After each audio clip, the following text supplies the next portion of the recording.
Ephraim, how can I leave you? దేవుని ప్రేమ చూస్తున్నామా? ఎఫ్రాయిముతో అంటున్నాడు, ఎఫ్రాయిము నువ్వు నన్ను కాదని వెళ్ళిపోయావు, ఎఫ్రాయిము నన్ను కాదని నాకు బాధ కలిగించావు ఎఫ్రాయిం, కానీ నేను నిన్ను వదిలిపెట్టాను. I will not leave you. ఈరోజు సహోదరుడా, సహోదరి, నువ్వు దేవుడి నుంచి దూరంగా ఉన్నావేమో, లేక దూరంగా వెళ్ళాలని ప్రయత్నిస్తూ ఉన్నావేమో, దూరంగా ఉంటేనే బాగుంది అనేటువంటి మభ్యపడి నువ్వు జీవిస్తూ ఉన్నావేమో. దేవునికి దూరంగా ఉంటున్నట్లయితే దేవుడు నీతో అంటున్నాడు, ఎఫ్రాయిము నేను నిన్ను విడిచిపెట్టను.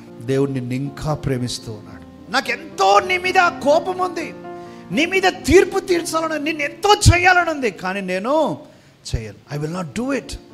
నా ఉగ్రతను బట్టి నా కోపమును చెయ్యను. నేను ఏమంటున్నాడండి, నేను మరలా ఎఫ్రాయిమును లయపరచను, నేను మీ మధ్య పరిశుద్ధ దేవుడను గాని మనుషుడను కాను, మిమ్మును దహించునంతగా నేను కోపం.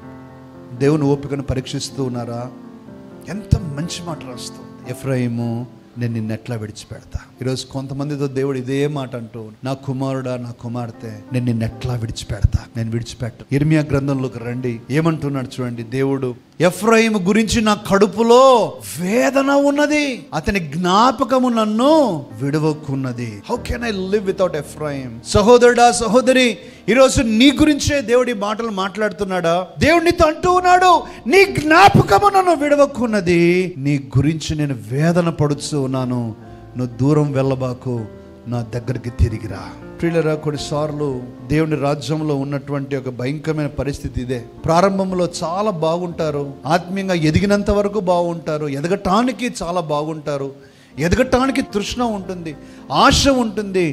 కానీ ఎదిగిన తరువాత, అభివృద్ధి చెందిన తరువాత, ఆశీర్వాదాలు పొందుకున్న తర్వాత, వివాహాలు కావలసిన వారికి వివాహాలు అయిన తర్వాత, సంతానం లేనప్పుడు దేవుడు కనికరించి సంతానం ఇచ్చిన తర్వాత, ఉద్యోగాలు లేనప్పుడు ప్రార్థించి దేవుడు ఉద్యోగాలు నీకు ఇచ్చిన తర్వాత, ఇల్లు లేనప్పుడు కన్నిటితో నువ్వు ప్రార్థించావు, దేవుడు నీకు ఇంటిని ఇచ్చిన తర్వాత, దేవుడిని మర్చిపోతా ఉన్నా.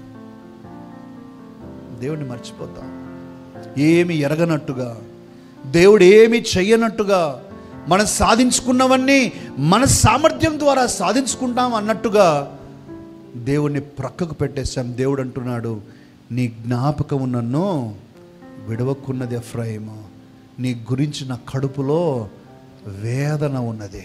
అంతగా నిన్ను నన్ను ఆయన ప్రేమిస్తున్నాడు.